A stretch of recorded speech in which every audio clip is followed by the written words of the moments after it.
We've got kitties.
Hi. Yeah, uh, best laid plans and all that. I thought it'd be cool to hold up Tiberius and Mongo and introduce them, but they decided they didn't want to be introduced. They have post-nap zoomies, and there was some big clatter out there in the house. I didn't see anything, but I'll find it later. More on that clatter, different kind of clatter, because we're going to have kitten chaos, um, or incoming at any moment. We don't know. But this is the new episode of Stuff of the Week for all the stuff that. What's the intro here? Oh, this is episode 26. And let me double that. And it's just me yakking about the random stuff that I've read, watched, or added to my collection, or places I went, or whatnot in the past week, give or take a day. And as you can see, as you saw by the intro I did, we've got two kittens. The black cat is Tiberius. Um, we were up in the air about whether his middle name would be James or Kirk, and his uh, personality is definitely edging towards Kirk in that he's really, really, really feisty and running around. The orange is Mongo. So you can tell I named Tiberius and Tanya named Mongo. If you are a Dungeon Crawler Carl fan, you know that name. And it is a very suitable name. Of the two, Mongo seems to be the more uh, affectionate, whereas Tiberius is the more rambunctious. But they are a bonded pair. They are not litter mates. They were from different litters, but they just became best buds, and and became pretty inseparable. They wanted to make sure that it wasn't a an illusion because they were both foster cats. So they wound up separating them for a night and then reintroducing them with another pack of cats the next day. And they immediately got together and started grooming each other. So these guys are tight as thieves. They're rambunctious kittens. They're playing and fighting, play fighting, and getting into all kinds of mischief, and basically bringing a lot of fun into the house. And our two older cats, Simon and Alexia, are adjusting to them. But one of the don't knock that over, please. Um, where was I? Oh yeah, the one thing about getting two kittens is that you don't have just this rambunctious destruction machine or running around the house. You've got two, but they play with each other, so they're chasing around and doing all the wrestling and everything with each other, and leaving the older cats alone. But for the moment, and yeah, so that's that was the big thing I was really excited about talking about this. The other thing was early birthday present, because this is my July is my birthday month. I'm turning 59 this year. I don't know how the hell that happened. Well, I didn't die. That's how it happened. Although my mind, I still feel like I'm a teenager, except when I like stand up or do anything. My body is quick to remind me that no, you are approaching 60, my friend, and you cannot deny that, no matter how hard you try. But this curio was something that I was hoping, kind of like thinking that would be a nice little addition to the house, because I'm running out of shelf space, because a lot of my figures and stuff were taking up, areas in bookcases and whatnot that would be better suited for books and DVDs or Blu-rays or whatnot. And yeah, so we got that, and I'm currently organizing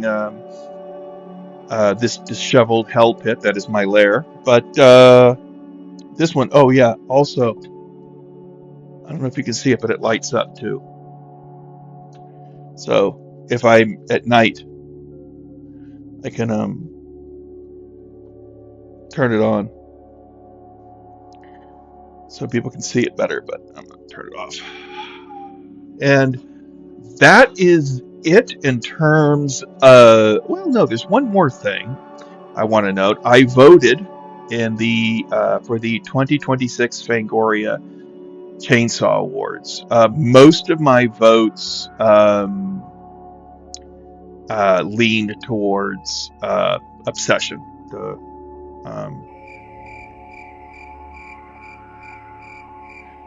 um, and hopefully I think that movie will be well represented. And I couldn't think of a best kill this year, so I didn't vote for one. It'll be interesting to see which one is, because I think Evil Dead Burn missed the closing, because I think they it's from uh, the eligible year is, I think, July 1st through to June 30th, so that was like the cutoff. So Evil Dead Burn will be in next year's roster of potential nominees, I'm sure.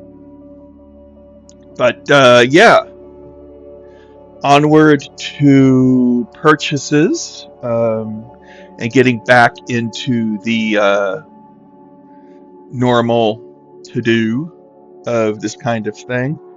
One Blu-ray I got, which was I added another Hammer picture to my collection, which is Vampire Circus, which is a movie, one of the ones that I have bought sight unseen. This is one that I don't think it ever popped up on Creature Features or Chiller Diller or Channel 44's Monstrous Movie or Son of Svengoolie, which were the shows that were on the syndicated channels that in the UHF, VHF, and UHF. It doesn't matter. But I noticed a couple of familiar names on the thing. I mistook the director Robert Young for a different director, but I did note that when I checked the IMDb to verify that he also directed the House of Hammer episode Charlie Boy, which, if you've seen it, it's the one about the cursed idol that grants wishes, that has a monkey paw twist. What I remember most about it was the crossbow scene on the movie set, and yeah, that was a good episode from you know from that show. And the producer was Wilbur Stark, which is a name I recognized because he was an executive producer on John Carpenter's The Thing. This also was a pretty nicely layered with bonus features. The two that really make me excited are there's a Vampire Circus motion comic book in here, and there's a brief history of circus horrors featurette. You cursory or the making of doc, but one here is like visiting the House of Hammer, a featurette about Britain's legendary horror magazine, which I had done a flip through. It's one of the I haven't done a flip through in a long time, but I might change that in the coming months, or I might not. I don't know what I'm going to do. All right, puzzle-wise, I've been making headway on the Crater Lake National Park. However, kittens, Mongo, bless his heart, jumped up onto the table and slid and just knocked all of the puzzle trays onto the floor. Puzzle pieces scattered everywhere. Three I know of fell into the air conditioning vent. Now, luckily, the slats were closed, so I was able to get it out, and get the pieces out. At that point, my heart almost stopped because Tiberius walked up and looked down and said, "Oh, look, it's a cave!" And he was like getting ready to jump into the. And I'm like, I don't know how the heck we would have gotten the kitten out of the air conditioning vents, but that was averted. Put it back, and we gathered up all of the pieces, or what we hope are all of the pieces, because man, they got everywhere. And but this morning I found a piece in the kitchen, so I think it'll be a miracle if this if the Crater Lake National Park puzzle that I'm putting together is complete. If it is, I'm gonna be very happy. If not, it's just gonna wind up in the recycling bin. But oh my god.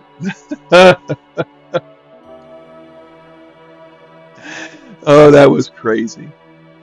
All right, reading wise, I've been I have started, cracked open Captain's Table, once burned, but as far as what I've finished, I read two stories from Weird Women.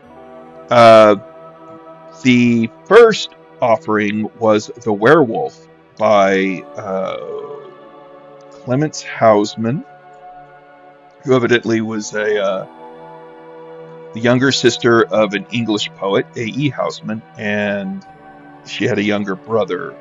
Lawrence was a well-known fantasy writer, so this whole family was pumping out stuff. Evidently, H.P. Lovecraft admired her work, which was nice. And this story was published separately in 1896 as a kind of like a novel, or a novelette, or novella, because it's about 40 pages. It's a pretty long story. And let's see, Montague Summers, The Werewolf in Lore and Legend. Sorry. The Werewolf in Lore and Legend expressed high praise for this story, calling it an exquisite prose poem, beautiful and harrowing.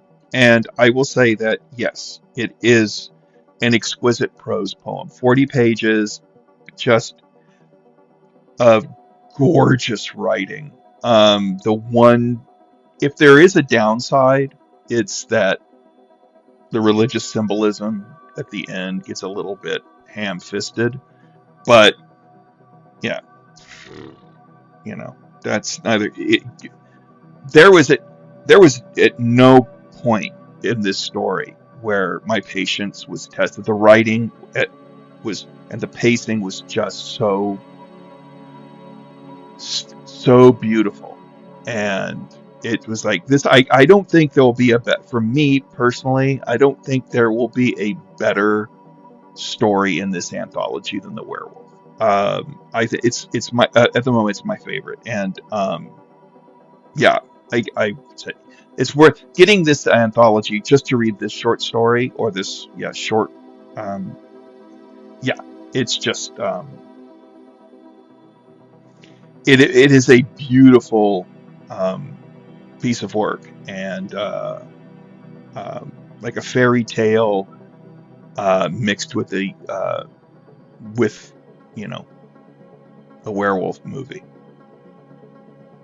I could great. The other one I read was the follow up. The second next story that followed it was called Transmigration, and it was written by Dora Sigerson Shorter.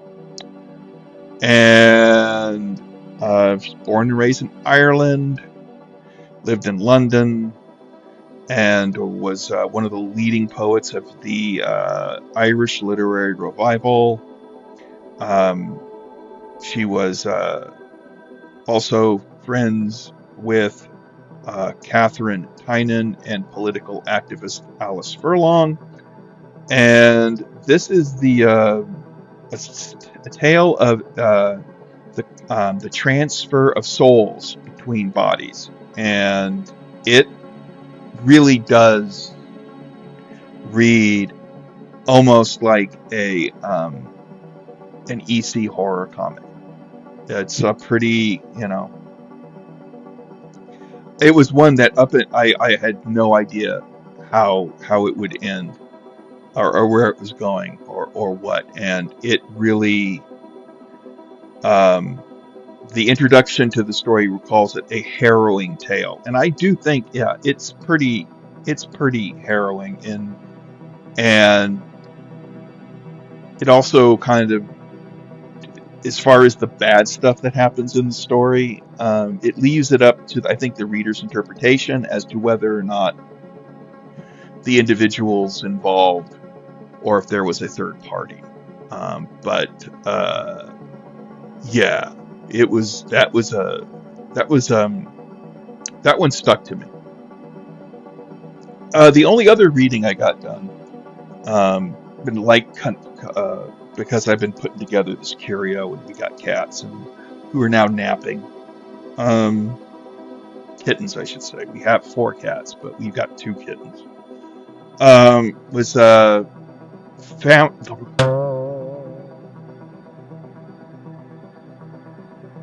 Vampirella number 26 from the Archives number 4. Vampirella. I've only 2 issues left in this collection because Vampirella number 27 was almost entirely reprints, save for one story. And so there's only one story in there in the next issue, because they don't reprint the stories that that appeared in previous archives. They just say, hey man, if you want to read this story, you got to go look at archive number 2, archive number 3, archive 4, whatnot. So a lot from the first, so reprints from the first 3 volumes are in the next one. But I'm not talking about that. I'm going down my rabbit holes here. What I'm going to talk about are the 5 stories in here. First is Demons in the Fog, and that is the serialized Vampirella story. We're back in New Orleans, and in the aftermath of the ill-fated attempt from Pendragon's estranged family to get revenge on him and the drug-addled killing spree that Vampirella went on. And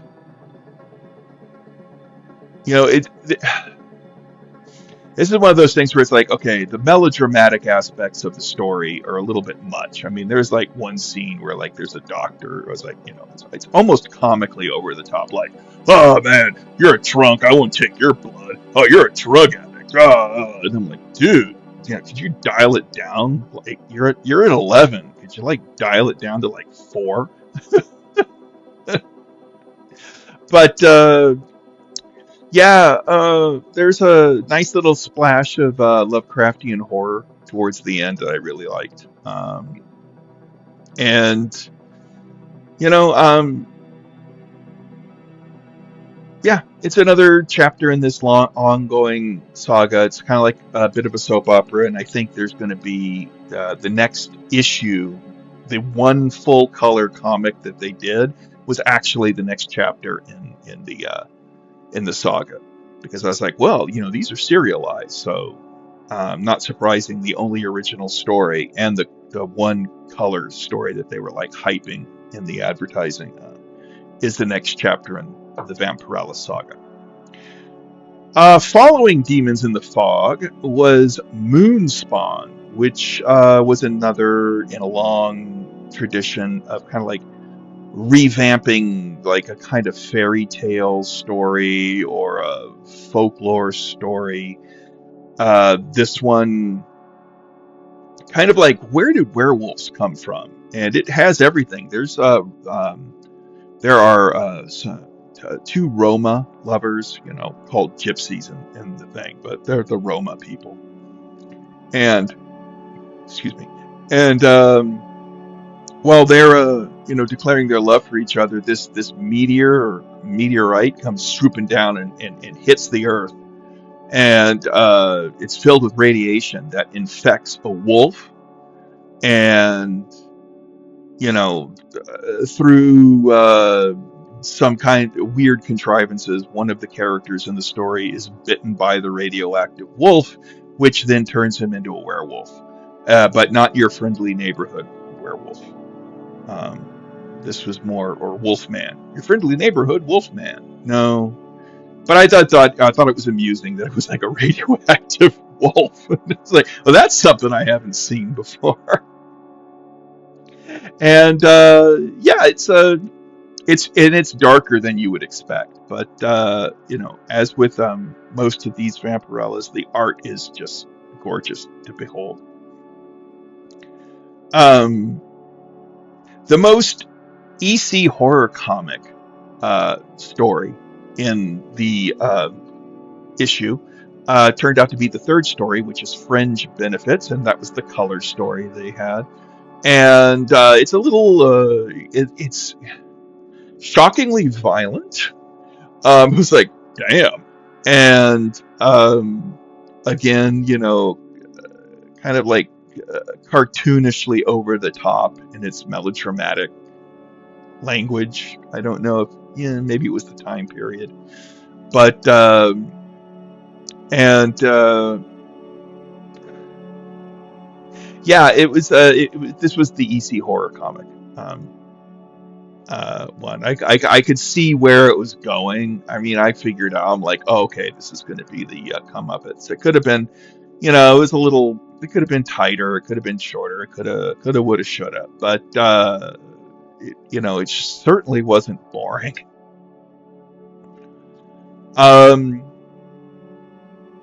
Speaking of boring, Demon Child, the penultimate yarn in this issue, was of course, it's a evil kid. This paranormal investigator thinks that his granddaughter is a changeling, and nobody's listening to him. It's kind of like a forerunner of The Omen, or and it's an evil kid story. But it's an evil kid story where the evil kid doesn't do anything. It's kind of like the ending, really. I mean, honestly, no spoiler. The ending is the ending of The Omen, with the kid like smiling and like, "Ha ha, I'm gonna get you." Yeah, this is all exposition. Some great art again. But it's basically the dude just giving all the backstory, and it's an exposition dump that doesn't really, with the smiling kid as a payoff. And I'm like, but excuse me, uh, there's a lot of sizzle here, but I'm not tasting any steak. And yeah, little meat on the bones on this story would have been nice. But the only thing I could recommend about it is the exceptional artwork. Closing out is Blood Brothers, which has some I'm guessing Mexican revolutionaries discovering an old temple that has links to Quetzalcoatl. And yeah, it's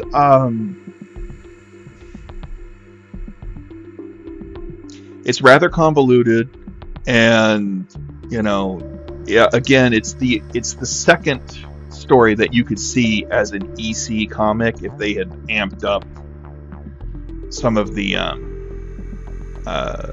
violence. But it wasn't bad, but I was kind of like, I think it ended too soon. I would have liked to have seen a little. Again, there was a little more steak in this one, but there was still a little bit too much sizzle and not enough steak. It left me wanting a little more, especially at the end. I was just like, this seems rather a convoluted way to try to get like gold, but if it wasn't that convoluted, you really wouldn't have a story.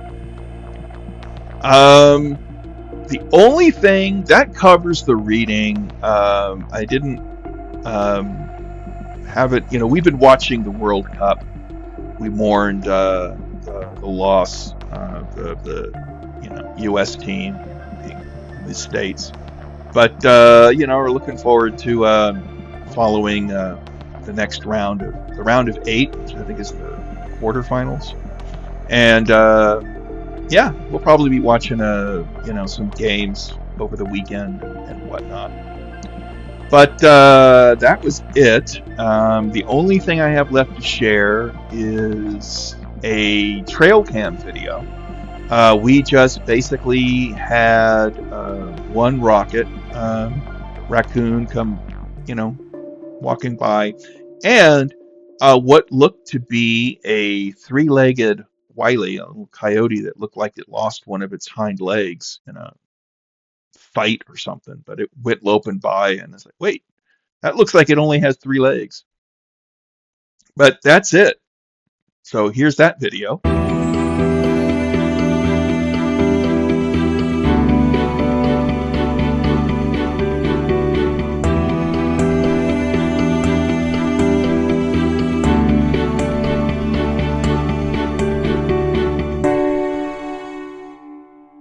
And there you have it. It's another batch of stuff, packed, stacked, and racked. Literally, I mean, I got it racked here. Got the kitties, got the Curio, the reading, no arithmetic. That's going to be in the ads for the week, but that's it. So until next time, let's all try to have some fun, okay? Bye.